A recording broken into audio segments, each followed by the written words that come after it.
Ayah bunda sudah pernah berkisah kepada anak-anak? Sudah pernah tahu apa manfaat berkisah? Parents Hebat, berbagi informasi tentang dunia anak agar kita menjadi parents hebat. Assalamualaikum ayah bunda yang ada di rumah. Hari ini kita akan membahas tentang manfaat berkisah dan apa itu berkisah. Barangkali ada yang masih belum tahu apa itu berkisah.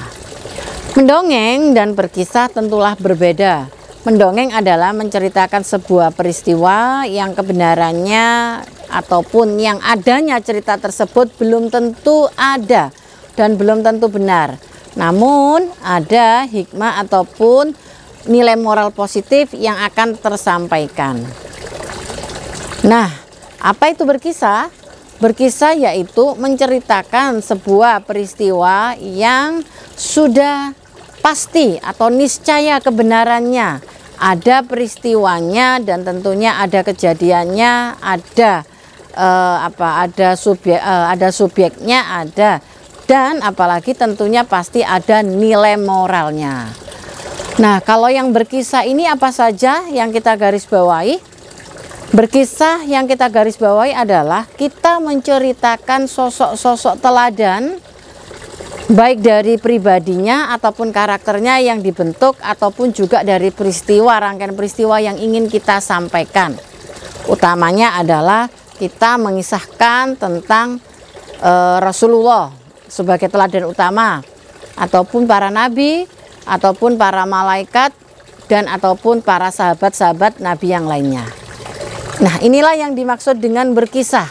Kita menceritakan yang tokoh ataupun sosok ataupun kejadian itu pasti benar terjadi dan ada nilai moral yang akan disampaikan.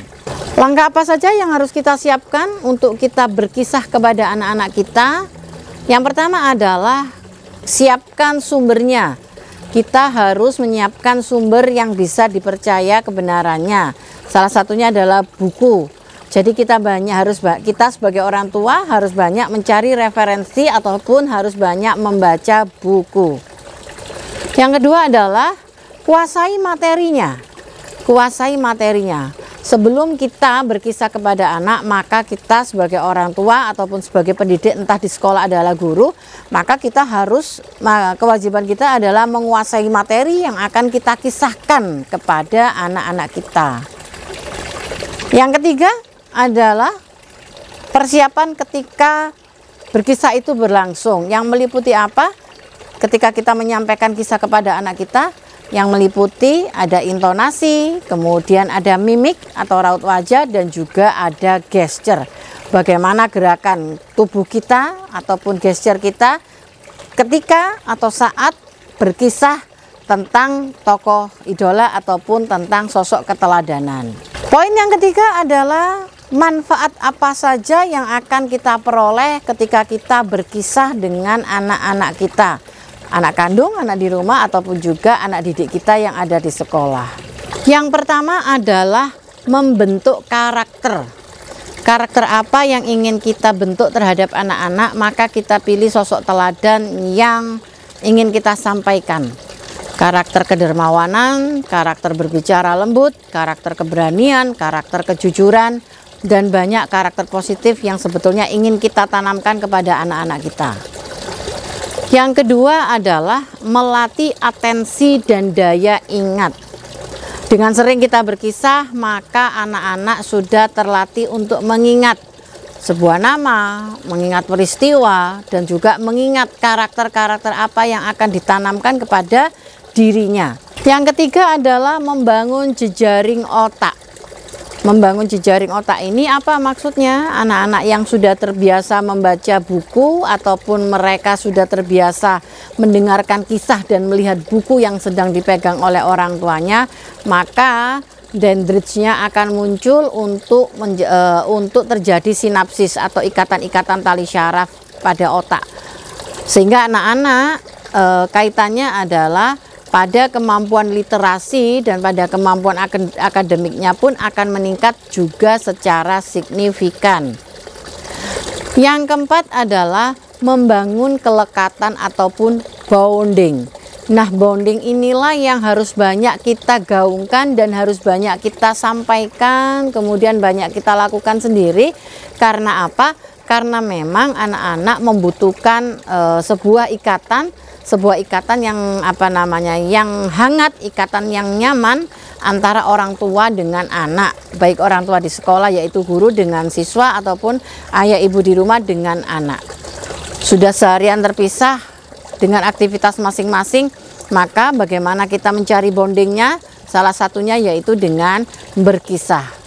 Dengan berkisah, banyak gerakan fisik ataupun yang bisa kita lakukan terhadap anak-anak kita, termasuk ketika kita harus memeluk anak kita, kemudian kita harus menepuk bahunya untuk memberikan semangat, dan sentuhan-sentuhan fisik lainnya yang bermaksud untuk memberikan motivasi ataupun juga penanaman karakter kepada anak-anak. Yang kelima yaitu mengembangkan konsep bahasa. Anak-anak yang terbiasa mendengarkan dibacakan kisah, tentunya mereka akan meresap atau menyerap. Mereka akan menyerap dan akan diserap kata-kata yang sering tersampaikan oleh sang pengisah, baik itu ibu ataupun juga guru. Dia akan memiliki variasi kosakata yang lebih banyak daripada anak-anak yang tidak pernah mendengar kisah atau tidak pernah dibacakan kisah. Sehingga anak-anak yang memiliki kosakata banyak ini tentunya akan maksimal dalam kecerdasan bahasanya. Dia akan memiliki kecerdasan bahasa yang maksimal atau yang lebih bagus dibanding dengan anak yang lainnya. Nah, yang keenam adalah mengembangkan kemampuan emosi dan sosialnya. Karena nilai karakter yang dibentuk inilah, maka anak-anak akan kita latih untuk bagaimana memanage hati, bagaimana mereka bersikap dari sosok-sosok atau kisah teladan yang kita bacakan. Misalkan bagaimana kedermawanan Khalifah Utsman bin Affan, sehingga dia akan belajar di sosialnya, dia akan belajar di lingkungannya. Bagaimana ketika aku melihat temanku yang sedang kesusahan, maka akan muncullah tadi karakter yang ingin kita bentuk. Oh, ada Khalifah Utsman bin Affan yang memberikan contoh kedermawanan, maka aku akan menirunya. Nah, akhirnya juga dia akan maksimal juga pada kecerdasan emosi dan kecerdasan sosialnya. Wow, ada 6 manfaat dari berkisah yang sangat maksimal dan memang sangat ingin kita bentuk terhadap anak-anak kita, tentunya dari yang positif. Ayah bunda yang ada di rumah yang belum pernah berkisah, mulai sekarang ayo kita mulai mencoba berkisah. Tidak harus sempurna dan jangan pernah mengatakan aku tidak bisa. Jangan pernah mengatakan aku tidak bisa. Tapi kita akan belajar bersama-sama. Boleh kita awali dengan memiliki buku-buku sirah untuk kita bacakan, untuk kita kisahkan kepada anak-anak kita. Dia akan melihat gambarnya, kemudian dia juga akan mendengar ataupun terbiasa mendapatkan kosakata yang mungkin tidak pernah kita sampaikan dalam komunikasi sehari-hari.